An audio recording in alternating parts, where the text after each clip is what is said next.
Um, I'm speechless. I'm speechless to be honest, but vindicated. I'll say I'm speechless but vindicated because I think I've been one of the few realistic Nigerian fans throughout this whole campaign, including the AFCON and now, that literally said I don't expect anything from this team. I put a tweet out actually saying that this team is basically the Manchester United and England of Africa. Overhyped, overpaid, and ultimately underperform. Always. And that's what happened. First and foremost, congratulations to the Ghanaians, the Black Stars. Shout out to them. They're going to the World Cup. And the irony is that this game, as a United fan, it's a United channel, it gave me Atletico Madrid vibes.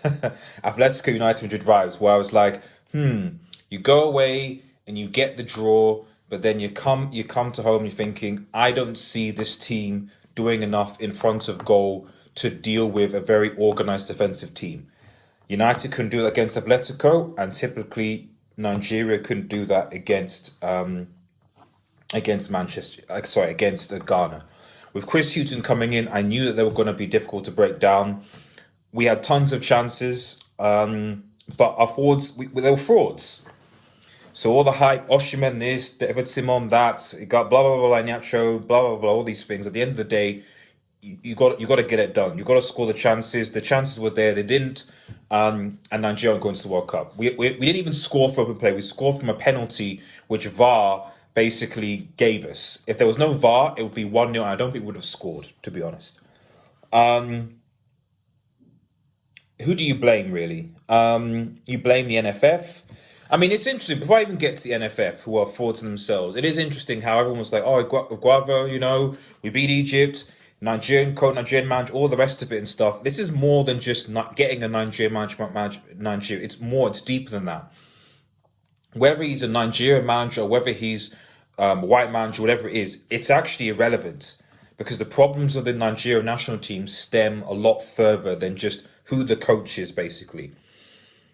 It comes ultimately to players that really can't be bothered. It comes to poor management structurally, and it ultimately comes to the NFF, who really are more inclined to accept bribes for positions than actually make any real structural reform. Actually promote proper youth development by picking the players that actually can play instead of international stars that, quite frankly, don't perform the highest level. I mean, aside of Victor Osimhen, who's been injured for most of the season for Napoli anyway, which other Nigerian is of note that plays the highest level that's actually even good? Trusticon plays as a Rangers centre back. Okay, fair play. Rangers are in the Europa League quarter final. Give him that, and he did score a goal. Okay, cool. That's about it as far as I'm aware. That's it. I mean, I will say yes that I think that Nigeria did miss Wilfred Ndidi.